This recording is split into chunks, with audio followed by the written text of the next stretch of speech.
अच्छा बोलो। हाँ स्टार्ट करने वाला हूँ मतलब। मैडम तो ऐसे को कहाँ चक्कर में पड़ रहे हैं, कैन साहब चले जाए तुम वहाँ पैसे ना मांगने का तुमसे बिल्कुल भी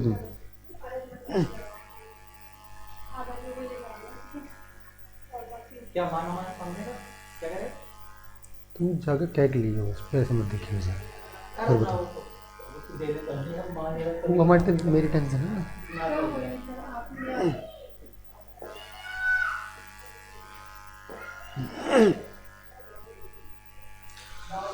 चलो भाई करते हैं स्टार्ट।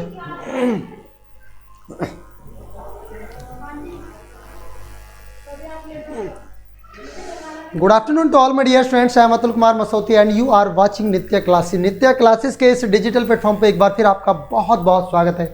दोस्तों जुड़ जाइए जल्दी से हमारे साथ और सभी लोगों को जोड़ लीजिएगा जो भी इतने बेचारे दिन दुखी है ना, उन सभी जो इंग्लिश को लेकर परेशान से सर सुपर टेट और यूपी टेट में इंग्लिश कैसे करें इस बात को लेकर परेशान हो रहे हैं, तो सभी लोगों को जोड़ लीजिएगा कि अतुल सर की क्लास स्टार्ट हो चुकी है।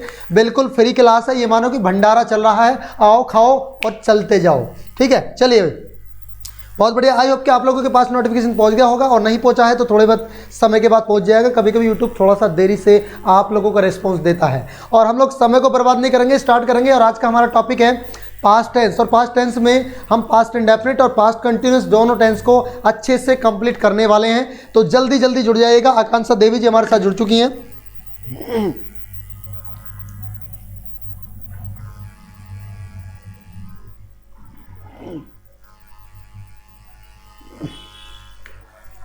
ओके ओके ओके चलिए चलिए। जिस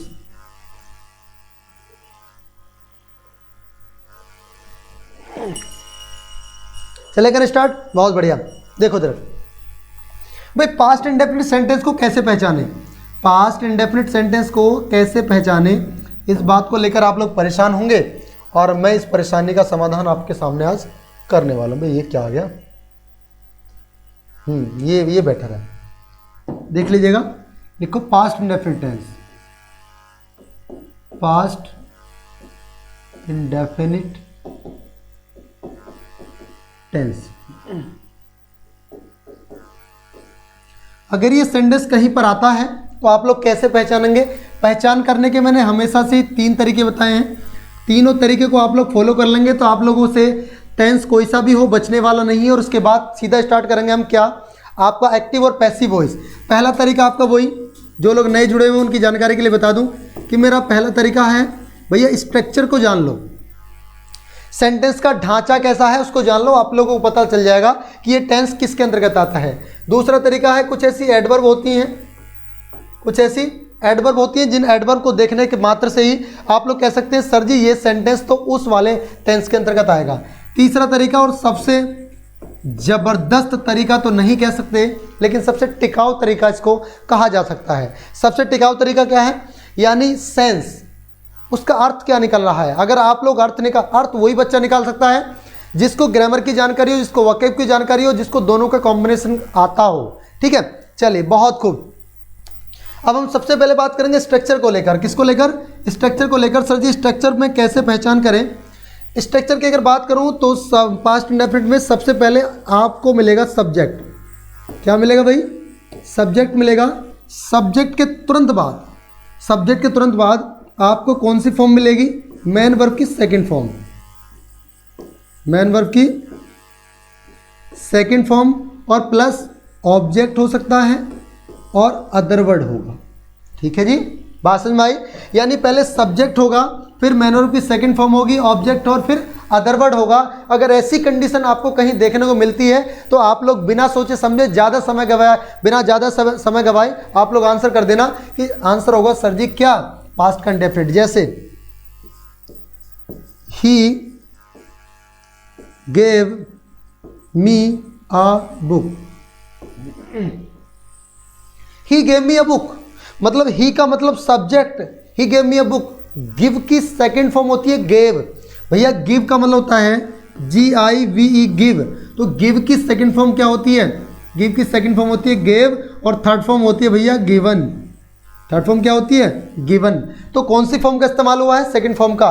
ही गेव मी किसको दिया, मुझको दिया क्या, अ बुक एक किताब। इसका मतलब ये भी क्या है, ऑब्जेक्ट है और ये भी क्या है, ऑब्जेक्ट है। दोनों ही किस रूप में आते हैं भैया? ऑब्जेक्ट में आते हैं। क्लियर है भाई? आप सभी लोगों को बातें समझ में आ रही हैं? अगर आ रही हैं तो दोस्तों शेयर कर दीजिएगा। अब आगे बढ़ते हैं, अगली कंडीशन क्या बनेगी। ठीक है, दूसरी कंडीशन क्या बनेगी? ये तो रही आपकी, यानी मैंने अभी क्या बताया आपको कि यह सब्जेक्ट होगा और मेन वर्ब की कौन सी फॉर्म होगी? सेकंड फॉर्म होगी, प्लस ऑब्जेक्ट होगा प्लस अदर वर्ड होगा। तो मैंने अभी आपको लिखवाया था he gave me a book, he gave me a book. लेकिन सेकंड वाला जो होगा ना, सेकंड वाला जो होगा उसमें कुछ अलग प्रकार का देखने को मिलेगा। सेकंड वाले में कुछ अलग प्रकार देखने को मिलेगा। क्या? इसमें ये जो सेंटेंस होंगे, ये सेंटेंस होता है अफर्मेटिव। ये तब की कंडीशन है जब सेंटेंस आपका कैसा होगा? अफर्मेटिव होगा, यानी सकारात्मक आपको देखने को मिलेगा। ये आपको हेल्प कब करेंगे? अब आप लोग कहेंगे सर इस टाइप के तो क्वेश्चन आते नहीं है, ये आप क्यों पढ़ा रहे हैं? जब आपने एक्टिव से पैसिव बनाना होगा, जब आपको डायरेक्ट से इनडायरेक्ट बनाने के लिए कहा जाएगा, तब देखिए डायरेक्ट इनडायरेक्ट में दो प्रकार की पैसेज होती है कि ये और एक ये होती है। तो यहाँ का जो होता है ना parts of speech, sorry reported speech, ये जो रिपोर्टेड स्पीच होगी, इस रिपोर्टेड स्पीच के सेंटेंस को आपको पहचानना होगा कि वो कौन से टेंस का है। अगर आप इसको अच्छे से पहचान लोगे तो आपको डायरेक्ट से इनडायरेक्ट और इनडायरेक्ट से डायरेक्ट, एक्टिव से पैसिव और पैसिव से एक्टिव के बनाने में कोई दिक्कत नहीं आएगी। आप बिल्कुल निश्चित रहना। लेकिन अभी ना आपको तरीके से बातें समझनी पड़ेंगी। ठीक है, अब दूसरी कंडीशन क्या बनती है? दूसरी कंडीशन ये होगी भाई, दूसरी कंडीशन में सब्जेक्ट होगा डिड प्लस मेन वर्ब की first form plus object plus other verb, यानी पास्ट इंडेफिनिट सेंटेंस बिना सेकंड फॉर्म के बन ही नहीं सकता। बिना सेकंड फॉर्म के, without second form past indefinite tense can't give a complete sense.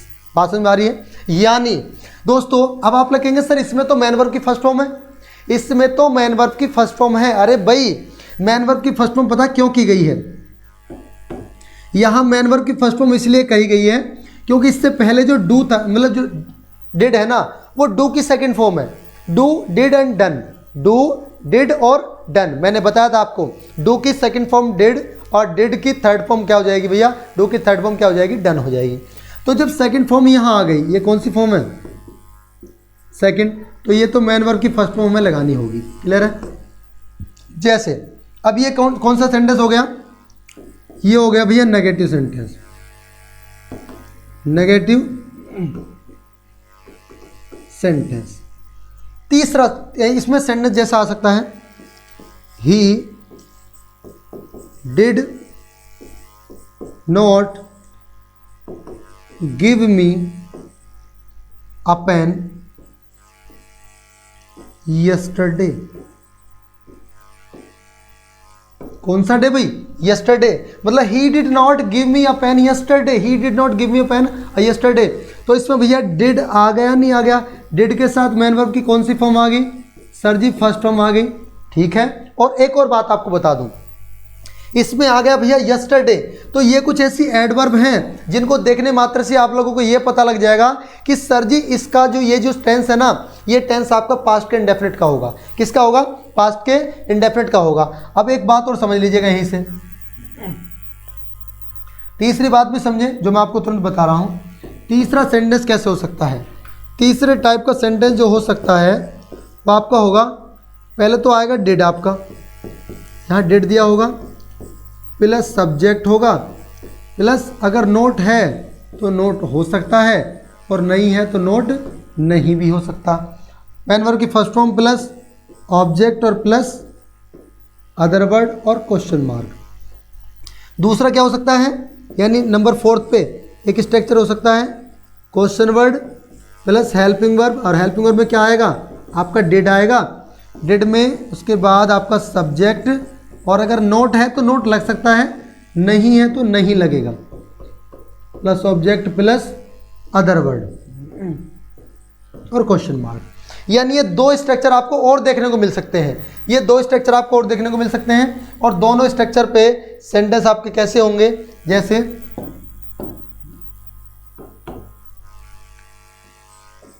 ओहो, ज़्यादा खूबसूरत राइटिंग ले ली हमने तो। चलिए, did you not inform me, question mark.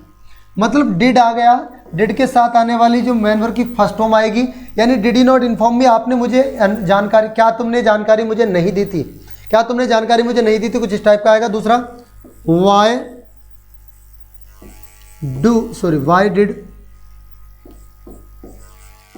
You not inform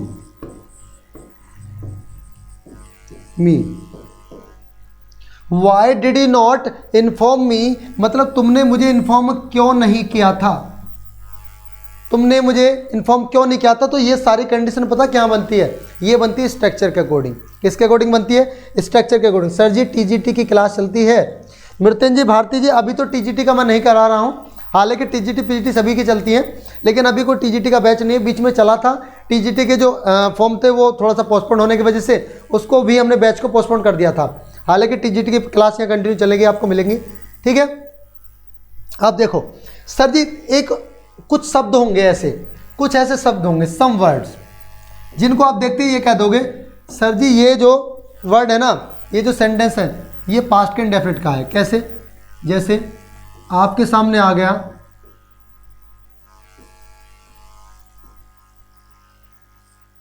ये वर्ड, कौन सा वर्ड भाई, ये मैंने, आप लोग परेशान ना हो, ये मत कहना सर जी ये तो हमने प्रेजेंट इंडेफिनिट में भी देखा था, ठीक है। जनरली, ठीक है, सेल्डम, ठीक है, आपका आ जाएगा रेगुलरली,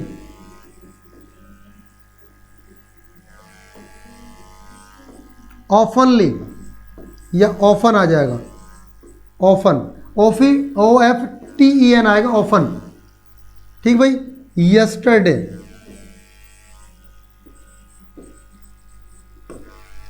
एगो, before, etcetera.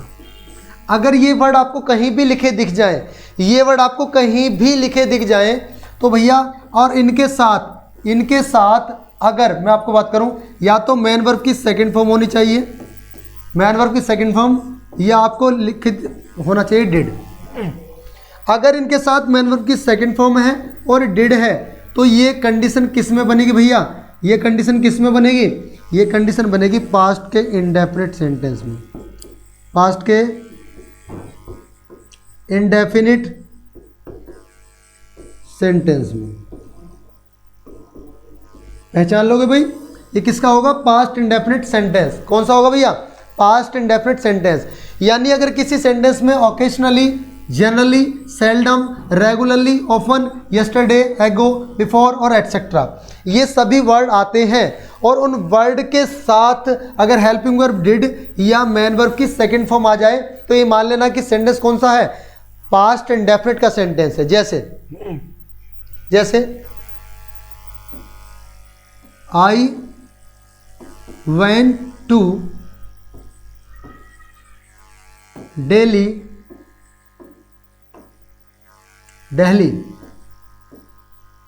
Yesterday. I went to Delhi yesterday, एक सेंटेंस लिख रहा हूं, दे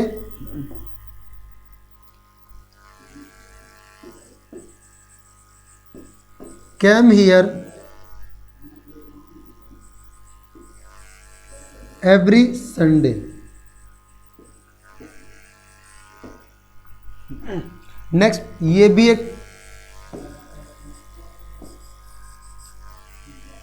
आगे देखिए, you did not call me yesterday. अब एक बात आप बताओ, यहां से इस सेंटेंस को, ये सेंटेंस पास्ट इंडेफिनिट का है, इस बात को हम लोग कैसे पहचाने।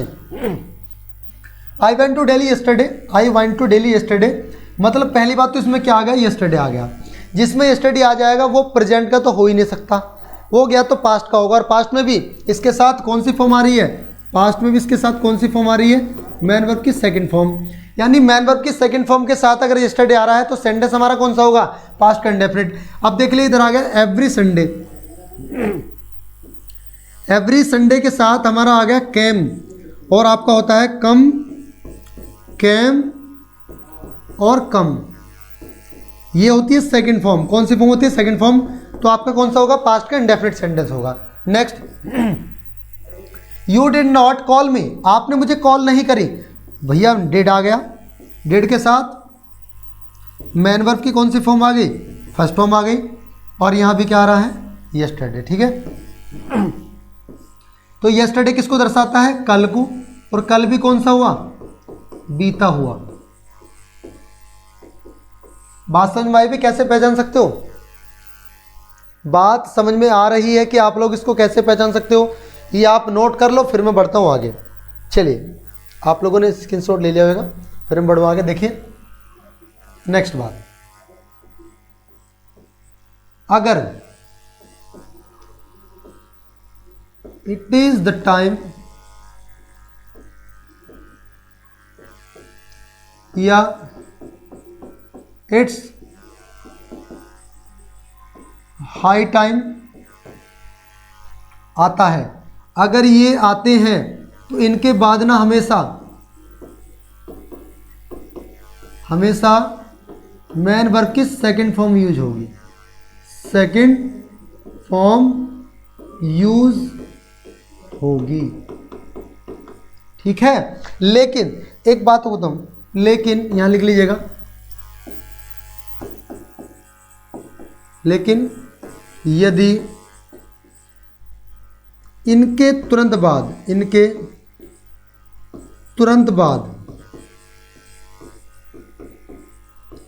टू आ जाता है, क्या आ जाता है भैया, अरे तू नहीं बोल रहा, तू बोल रहा हूं, ठीक है, टू आ जाता है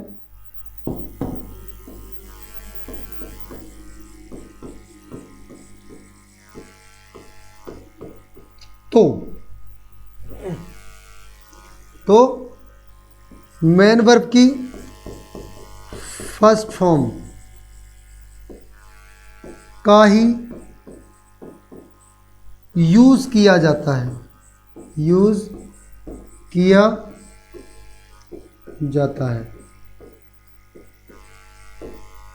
ठीक है, बात समझ में आ रही है। यानी अगर दोस्तों इट्स अ हाई टाइम या इट्स द टाइम के बाद सीधा अगर कुछ टू नहीं है तो मैन वर्ब की सेकंड फॉर्म आएगी। जैसे आप एग्जांपल के माध्यम से देख लेते हैं, छोटे से दो एग्जांपल देख लेते हैं, क्या होगा। जैसे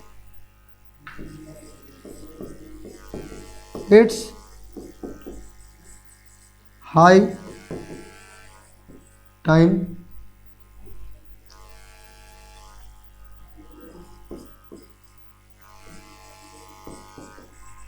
स्टार्टेड द क्लास,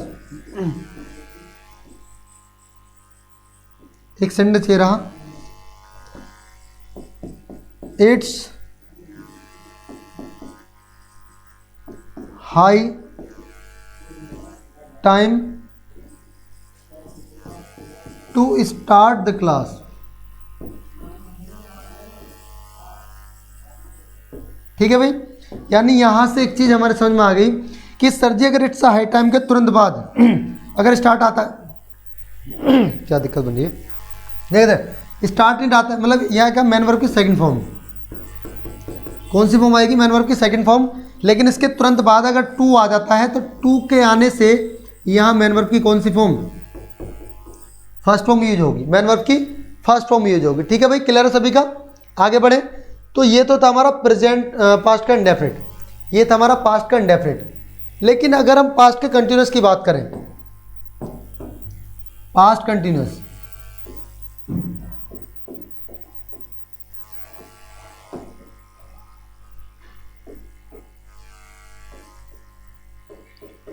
पास्ट के कंटिन्यूअस टेंस की अगर मैं बात करूं दोस्तों, तो पास्ट के कंटिन्यूअस टेंस में क्या जो आपके लिए महत्वपूर्ण बातें हैं, इसमें भूतकाल के समय में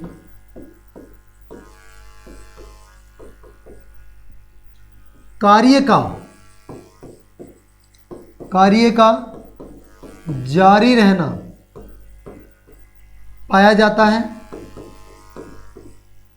कार्य का जारी रहना पाया जाता है, लेकिन कार्य कब से चल रहा है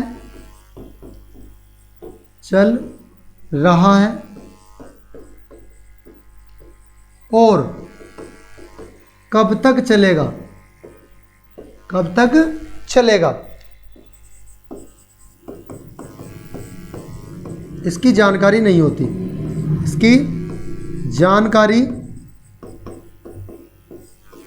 नहीं होती।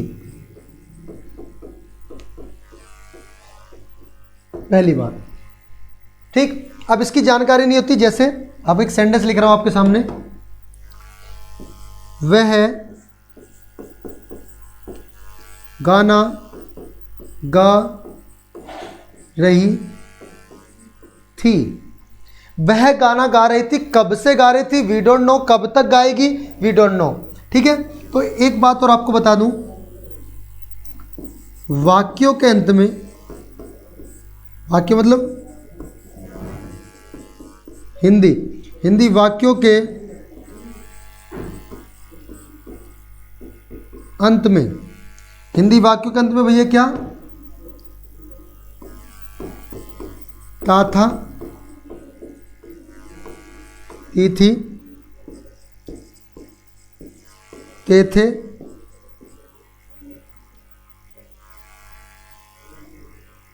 आदि शब्द आते हैं। क्या आते हैं भैया?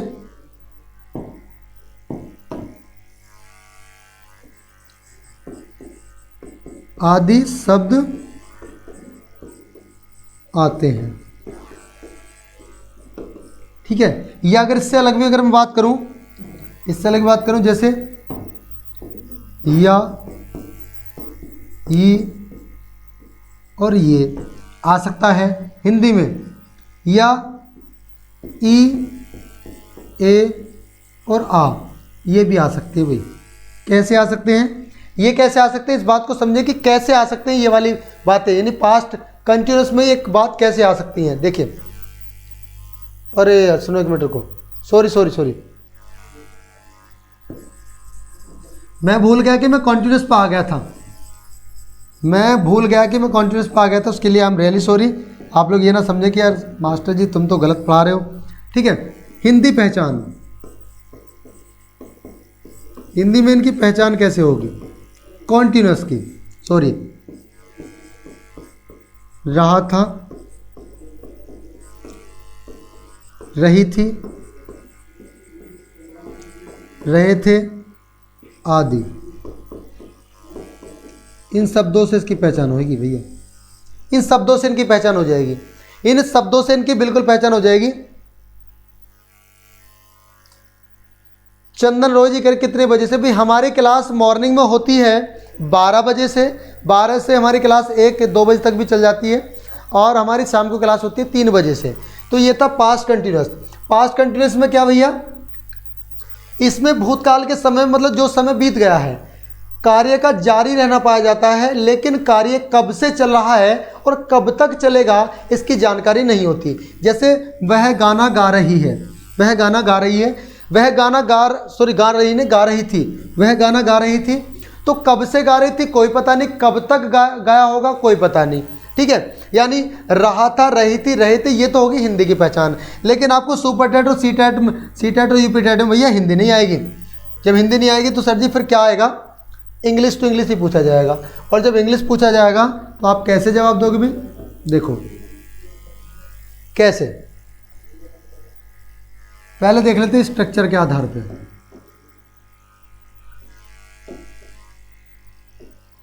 स्ट्रक्चर, ठीक है। स्ट्रक्चर में पहले नंबर पे डालिएगा अगर सेंटेंस होगा अफर्मेटिव सेंटेंस का, अफर्मेटिव सेंटेंस। हिंदी में अगर मैं इसकी बात करूं तो हिंदी में इसको कहा जाता है सकारात्मक वाक्य।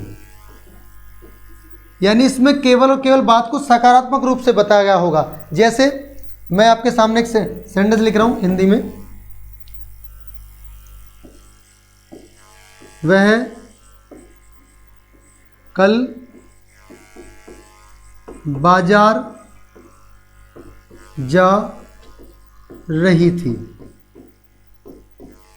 वह कल बाजार जा रही थी। बिल्कुल सिंपल बात है, कोई दिक्कत नहीं है, आसानी से पहचान सकते हो। लेकिन ये हिंदी में आएगा नहीं, ये आएगा इंग्लिश में। अब अगर इंग्लिश में होगा, अगर इसका इंग्लिश वर्जन होगा तो इंग्लिश में कैसे होगा? इंग्लिश में पहले दिया होगा भैया सब्जेक्ट, उसके बाद रहा था रही थी के लिए क्या लगे होंगे? वॉज, और वर्ब के रूप में हेल्पिंग वर्ब होएगी। ठीक है, उसके बाद मेन वर्ब की जो फर्स्ट फॉर्म होएगी ना, मेन वर्ब की फर्स्ट फॉर्म में लगी होगी मित्रों आईएनजी। उसके बाद object and then other word और फुल स्टॉप। ये स्ट्रक्चर इसका होना चाहिए। जब ये स्ट्रक्चर इसका होगा तो फिर हम इसको बनाएंगे कैसे? देखिए, कौन बाजार जा रही थी भाई? वह बाजार जा रही थी। लड़की है तो इसलिए क्या आ जाएगा? सी। सी मतलब एक वचन है बहुवचन है? एक वचन है। यानी हम लोग क्या करते हैं, जो एक बात यहीं से देख लीजिएगा, आई के साथ आता है वॉज, वी, यू, दी, दे या कोई भी प्लूरल वर्ड, उसके साथ क्या आएगा भैया? वर आएगा। ठीक है, और ही, सी, इट या किसी का नाम, ये भी किस में आएगा? ये भी भैया किस में आएगा? ही, सी, किन के साथ क्या आएगा? वाज आएगा। ठीक है, तो ये चीज़ आप समझते हो। चलें साथ साथ। तो सी वॉज, वॉज के बाद मेन वर्ब क्या है? जा रही। सी वॉज, गो आएगा, जाना, और गो में क्या जुड़ी होगी? आईएनजी। सी वॉज गोइंग, कहाँ जा रही थी? To market. अब आपके मन में यह भी प्रश्न उठ सकता है, सर यहाँ टू ही क्यों आया, फ्रॉम क्यों नहीं आया? भाई जब दो चीज़ें आपस में एक दूसरे की तरफ जुड़ रही हैं तो आएगा टू। जब दो चीज़ें एक दूसरे से जुदा हो रही हैं तो क्या आएगा? फ्रॉम आएगा। ठीक है, तो she was going to market,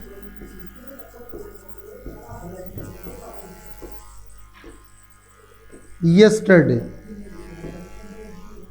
ठीक है, she was going to market yesterday, she was going to market yesterday. यहां तक की बात आपको क्लियर हो गई? सभी को समझ में आ गई? बहुत बढ़िया। गुड आफ्टरनून जी, good afternoon. She was going to market yesterday. अच्छा, यस्टरडे तो हाँ कल भी तो है, इसमें ये भी जोड़ना था, तो इसका स्क्रीनशॉट ले लो, फिर मैं बढ़ता हूँ आगे। ये तो रहा हमारा अफर्मेटिव। अगर सेंटेंस पूछा जाए, अगर सेंटेंस होता नकारात्मक में, किसमें होता? अरे वाह, क्या बात है। तैयारियां चल रही हैं गोल्डी सर के बर्थडे सेलिब्रेशन की, तो अभी आपको कुछ समय जल्दी थोड़ा क्लास मुझे ऑफ करनी होगी। देखिए, सेकंड जो आपका आता है, सेकंड हमारा क्या होगा? सेकंड होगा हमारा नेगेटिव सेंटेंस। अब सर जी नेगेटिव सेंटेंस में कैसे करेंगे हम? अरे बिल्कुल परेशान मत होइएगा भाई, नेगेटिव सेंटेंस में आप लोग कैसे करोगे? नेगेटिव सेंटेंस में कुछ नहीं करना। नेगेटिव में केवल और केवल बात को मना किया जाएगा। मना कैसे? जैसे वह बाजार नहीं जा रही थी। बात को मना कर दिया। बात को क्या कर दिया? मना कर दिया। मना करने का एक लोचा हो गया हमारे साथ कि सर जी इसमें मना के लिए नोट लगा दीजिएगा, बाकी सब तो सेम रखें। हमने कहा सब्जेक्ट लगा लो भाई, वॉज या वर में से किसी एक को उठा लो, उसके बाद नोट लगा के सेम कंडीशन वही रख दो। मेन वर्ब की फर्स्ट फॉर्म में आईएनजी आ जाएगी, plus object plus other word और फुल स्टॉप। समझ बात आ गई? तो हम लोग इसको बनाएंगे, वह बाजार नहीं जा रही थी। भाई कौन नहीं बाजार जा रही थी? वह। तो वह के लिए क्या आ जाएगा? सी वॉज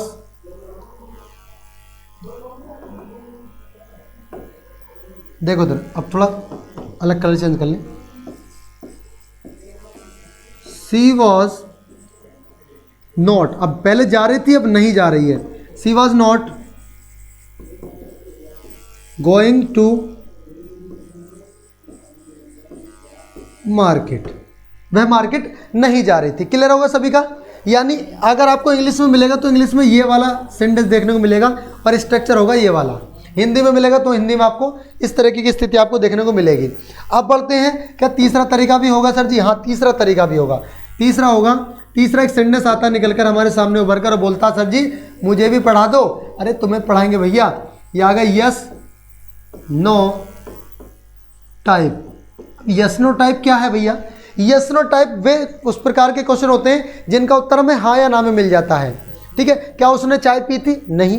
क्या वह बाजार गया था? नहीं। क्या उसने खाना खा लिया था? नहीं। मतलब कुछ भी आंसर था हाँ ना में। तो इसको कैसे, सेंटेंस देख लीजिएगा, क्या वह लड़की, चलो बार बार कहो लड़की की बात हो रही है, एक बार लड़का ले लो। क्या वह लड़का मैदान में नहीं खेल रहा था? नहीं खेल रहा था और क्वेश्चन मार्क। इसमें क्वेश्चन मार्क जो वो कंपलसरी है, क्वेश्चन मार्क जरूर लगाना है। अब ऐसे सेंटेंस को इंग्लिश में कैसा दिखने को मिलेगा आपको? इंग्लिश में कहते हैं कि जब ये वाली कंडीशन हो, यानी पहले आपको लगानी है हेल्पिंग वर्ब, यानी पहले या तो वाज आएगा या क्या आएगा भैया, वर आएगा। उसके बाद लगा देना सर जी सब्जेक्ट को, और यदि नोट है तो लिख देना नोट, और उसके बाद फिर वही प्रक्रिया जो हम अब तक करते आ रहे हैं, मैन वर्ब की फर्स्ट फॉर्म में ING plus object plus other word और आपका क्वेश्चन मार्क। इसको नहीं भूलना है, क्वेश्चन मार्क को। ठीक है, ये आपको दोनों के लिए काम आएगी, आपके एकेडमिक के लिए भी। ये भी देखिए आगे चले, हिंदी में आप इसको बनेगा कैसे, इंग्लिश में कैसे लिखा होगा वो। Was he not playing in the ground?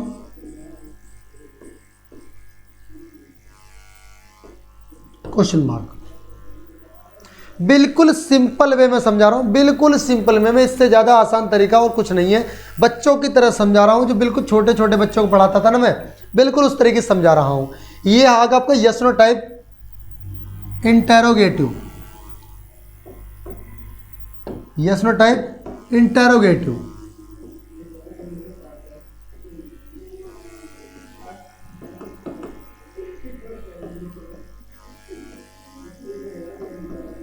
ये था आपका yes no type interrogative sentence. अब हम बढ़ते हैं नेक्स्ट सेंटेंस की तरफ। अगला सेंटेंस कौन सा है? अगला सेंटेंस होता है आपका क्वेश्चन वर्ड टाइप। अगला होता है आपका question number 4, question word type इसको कहा जाता है, या बच्चे इसको और भी पुकारते हैं WH टाइप, क्योंकि जितने भी क्वेश्चन वर्ड है ना वो WH से स्टार्ट होते हैं ज़्यादातर। ठीक है, question word type interrogative sentence. ऐसा सेंटेंस तुम्हें किस रूप में देखने को मिलेगा? जैसे इसमें ये कंडीशन होगी, इसमें कब, क्यों, कैसे, जो शब्द है ना ये बीच में देखने को मिलेंगे और क्वेश्चन मार्क मिलेगा। कब, क्यों, कैसे, कहाँ, किसने, कितना, किसको, ये हमारा शब्द बीच में देखने को मिलेगा। और क्या भैया, आइए एक सेंटेंस के माध्यम से देखते हैं। वह, अरे एक मिनट, पीछे वाले सेंटेंस पे चलें। सॉरी, वह लड़का, भाई मैं माफी चाहता हूं, यहां आता वह लड़का, तो वह लड़के क्या आएगा? That boy, was that boy, was that boy, was that boy. तो मतलब यहां दैट आएगा, उसके लिए हम रियली सॉरी, मैंने ध्यान नहीं दिया। आगे बढ़ता हूं आगे, तो यहां भी क्या आएगा? वह लड़का, वह लड़का मैदान में क्यों नहीं खेल रहा था? क्यों नहीं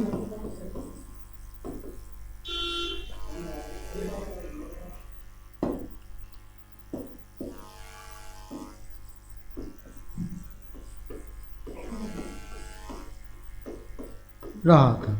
ठीक है, चलिए वह लड़का मैदान में क्यों नहीं खेल रहा था? तो वह लड़का मैदान में क्यों नहीं खेल रहा था, इसका आंसर आप लोग कैसे देंगे भैया? सबसे पहले तो आ जाएगा आपका क्वेश्चन वर्ड, उसके बाद वाज या वर में से एक, एंड देन आपका सब्जेक्ट होगा, अगर नोट है सब्जेक्ट सेंटेंस में तो नोट होगा, और उसके बाद भैया मेन वर्ब की फर्स्ट फॉर्म में आईएनजी होगी, प्लस ऑब्जेक्ट होगा, प्लस अदर वर्ड होगा, एंड देन क्वेश्चन मार्क। अब क्वेश्चन मार्क अब हम कैसे समझे, इसको कैसे सॉल्व करेंगे, देख लीजिएगा। वह लड़का, why was that boy not playing in the ground. ठीक है, चले भाई, बहुत बढ़िया, बात समझ में आ गई? Clear? Okay sir, okay clear है। तो क्वेश्चन वर्ड टाइप यानी WH टाइप, इस तरीके से आपको क्या करना है, याद करने हैं और देखना है। बात समझ में आ गई?